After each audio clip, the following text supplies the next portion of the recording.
Hi friends, ఎలా ఉన్నారు friends? ఇప్పుడు మేము మీకు ఒక అందమైన దేశం గురించి చెప్పబోతున్నాం. కానీ ట్విస్ట్ ఏంటంటే, ఇక్కడ ఎన్నో అందమైన బీచ్లు ఉన్నప్పటికీ టూరిస్టులు ఇక్కడికి వెళ్ళడానికి ఎక్కువగా ఇష్టపడరు. దానికి చాలా కారణాలే ఉన్నాయి. ఇది దక్షిణ పసిఫిక్ మహాసముద్ర ప్రాంతంలో ఉంది.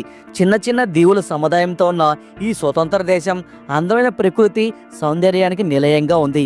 ఈ దేశంలో ఎక్కడ చూసినా సముద్రమే కనపడుతుంది.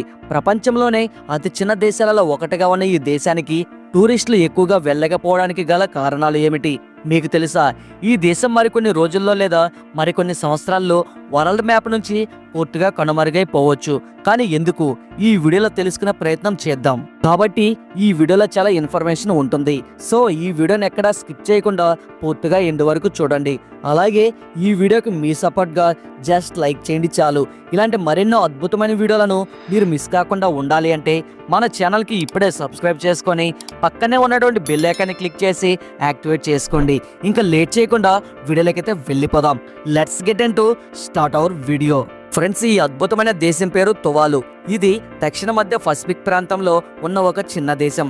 హవాయి, ఆస్ట్రేలియా దేశాలకు సరిగ్గా మధ్యలో ఉంటుంది. తువాలు చిన్న చిన్న ద్వీపాల సముదాయం. ఈ దేశంలో మొత్తం భూప్రాంతం 26 చదరపు కిలోమీటర్ల వైశాల్యంలోనే ఉంటుంది. మిగిలిన కొంత భాగం సముద్రంలో మునిగిపోయి ఉంటుంది. ఇంత తక్కువ ప్రదేశం కాబట్టి మనం సరదాగా నడుస్తూ కొన్ని గంటల్లోనే ఈ దేశాన్ని మొత్తం కవర్ చేయవచ్చు. ఇంత తక్కువ వైశాల్యంతో ఇది ప్రపంచంలోనే 10వ అతి చిన్న దేశంగా పేరు పొందింది. ఇక్కడ మొత్తం జనాభా సుమారు 12,000 మంది.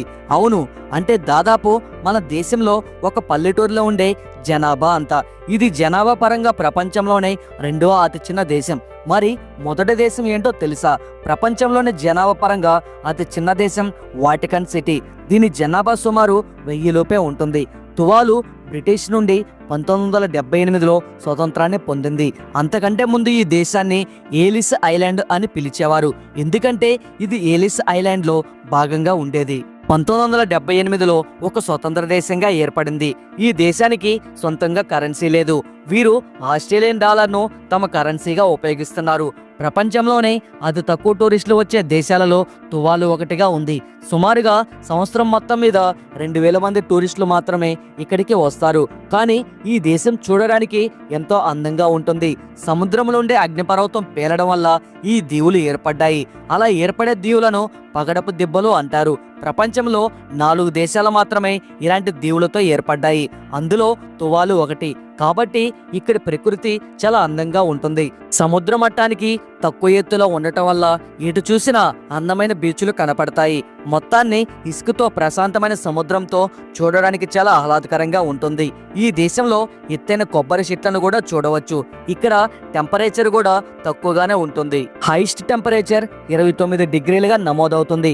మరి ఇంత అందమైన దేశాన్ని చూడడానికి టూరిస్టులు ఎందుకు ఇష్టపడట్లేదు? ఎందుకంటే ప్రజలు అక్కడికి వెళ్ళడానికి భయపడుతున్నారు. అంటే అక్కడ ఏదో క్రైమ్ రేటు ఎక్కువగా ఉంటుందని కాదు. ఈ దీవులు సముద్ర మట్టానికి చాలా తక్కువ ఎత్తులో, అంటే కేవలం 2 నుండి 3 మీటర్ల ఎత్తులోనే ఉంటాయి. దేశంలోనే ఎత్తైన ప్రాంతం సముద్ర మట్టం నుండి 5 నుండి 6 మీటర్ల ఎత్తులోనే ఉంది.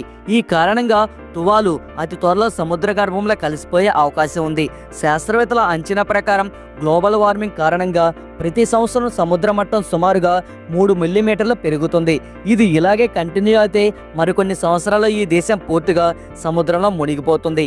తువాలులో మొత్తం 9 ద్వీపాలు ఉన్నాయి. అందులో 2 ఇప్పటికీ అతి తక్కువ ఎత్తులో ఉండటం వల్ల సముద్ర అలల తాకిడికి కోతకు గురవుతున్నాయి.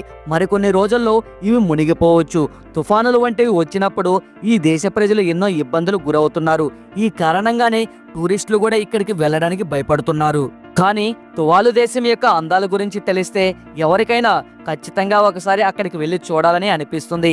ఇప్పుడు ఇక్కడ ఉన్న బెస్ట్ టూరిస్ట్ స్పాట్స్ గురించి తెలుసుకుందాం. ముందుగా మీరు వయాకు విలేజ్కి వెళ్ళాలి. ఇది అందమైన సరస్సులు, బీచ్లకు ఫేమస్. ఇక్కడ విలాసవంతమైన రిసార్ట్స్ కూడా ఉన్నాయి. ఇందులో మీకు నచ్చినన్ని రోజులు ఉంటూ అక్కడే ఉంటూ అన్ని బీచ్లను తిరిగి చూడవచ్చు. ఇక్కడ మనం ఎంజాయ్ చేయడానికి చాలా వాటర్ యాక్టివిటీస్ కూడా ఉన్నాయి. తర్వాత మీరు తావో ఐలాండ్కు వెళ్ళవచ్చు. ఇది తువాలు దేశంలో ఉత్తర భాగంలో ఉన్న ఒక చిన్న ద్వీపం. ఇక్కడ మొత్తం 700 మంది జనాభా ఉంటారు. ఈ ద్వీపం అందమైన బీచ్లు కలిగి ఉంటుంది. ఈ బీచ్లు మెరిసిపోయే ఇసుకతో చూడడానికి చాలా అద్భుతంగా ఉంటాయి. ఈ ద్వీపంలో మీరు స్నార్కలింగ్ కూడా చేయవచ్చు. ఫునాఫుటీలో డేవిడ్ డ్రిల్స్ అనే బోరుహాలు ఉంది. ఇక్కడికి వచ్చిన వాళ్ళు దీనిని కూడా చూస్తారు. ఫునాఫుటీ లాగున్ అనే సరస్సు బ్లూ కలర్ వాటర్ తో చూడడానికి చాలా అందంగా ఉంటుంది. ఇక్కడ ఉన్న వాటర్ యాక్టివిటీస్ తో చాలా బాగా ఎంజాయ్ చేయవచ్చు. ఇక్కడికి దగ్గరలో ఫునాఫుటీ మెరైన్ కన్జర్వేషన్ ఏరియా అనే ప్రాంతం ఉంది. ఇక్కడ మీరు అరుదైన జాతికి చెందిన సముద్రపు తాబేళ్లు, రంగురంగుల చేపలు, ఆల్చిప్పలను చూడవచ్చు. ఇక్కడ చిన్న చిన్న ద్వీపాలు ఉంటాయి. ఇవి సముద్రపు పక్షులకు గూడు కట్టుకోవడానికి ఉపయోగపడతాయి. వాటిని కూడా ఇక్కడ చూడవచ్చు. తువాలులో ఉన్న టియోని చర్చ్ మరొక టూరిస్ట్ ప్లేస్. ఇక్కడ మీరు తువాలు దేశంలో సంస్కృతిని చూడవచ్చు. ఈ దేశంలో కొన్ని ఫేమస్ మార్కెట్లు కూడా ఉన్నాయి. ఇక్కడ మీకు ఇష్టమైన వారికి మీకు నచ్చిన వస్తువులు కొనుక్కోవచ్చు. తువాలులో ఉమెన్స్ హ్యాండీక్రాఫ్ట్ సెంటర్లో ఇక్కడ స్థానిక మహిళలు స్వయంగా తమ చేతులతో అల్లిన బుట్టలు, విసనకర్రలు, బొమ్మలు వంటి వస్తువులు కొనుక్కోవచ్చు. ఈ దేశంలోని స్థానిక ప్రజలతో మాట్లాడడానికి, వారి సంస్కృతి గురించి తెలుసుకోవడానికి ఇది ఒక మంచి ప్లేసు. తువాలు ఒక చిన్న దేశం, కానీ ఇందులో ఇంకా చాలా చూడదగ్గ ప్రదేశాలు ఉన్నాయి. వీటి గురించి తెలుసుకున్న తర్వాత ఇక్కడికి ఎలా వెళ్ళాలి అని ఆలోచిస్తున్నారా? విమానాల ద్వారా ఈ దేశానికి చేరుకోవచ్చు. తువాలు దేశంలో ఒకే ఒక్క ఇంటర్నేషనల్ ఎయిర్పోర్ట్ ఉంది. అయితే ఫిజీ దేశం నుండి మాత్రమే ఇక్కడికి విమానాలు తిరుగుతున్నాయి. హవాయి నుండి, ఆస్ట్రేలియా నుండి ఫిజీ దేశానికి విమానాలు నడుస్తున్నాయి. వీటిలో ఏదో ఒక దేశం నుండి ఫిజీకి చేరుకుంటే అక్కడ నుండి విమానాల ద్వారా తువాలులోకి చేరుకోవచ్చు. మే నుండి అక్టోబర్ మధ్యకాలంలో ఇక్కడ వాతావరణం చాలా బాగుంటుంది. తక్కువ ఉష్ణోగ్రతలతో ఈ దేశంలో తిరుగుతూ ఎంజాయ్ చేయడానికి అనుకూలంగా ఉంటుంది. ఈ వీడియో మొదట్లో చెప్పినట్లుగా ఈ దేశం మరికొన్ని సంవత్సరాలలో సముద్ర గర్భంలో కలిసిపోతుంది. కానీ దానికి ఈ దేశ ప్రజలు చేసిన తప్పులేమీ కారణం కావు.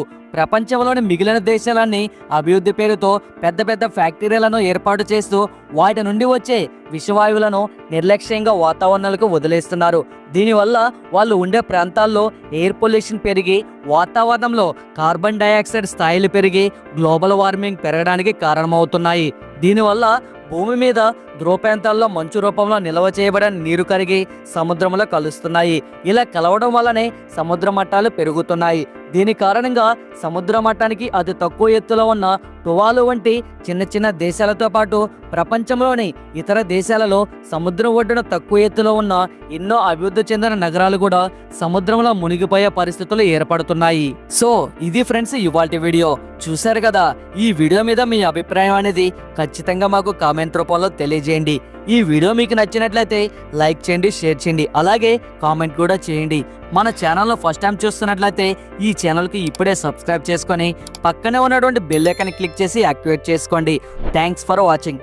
నెక్స్ట్ వీడియోలో మళ్ళీ కలుసుకుందాం. జై హింద్.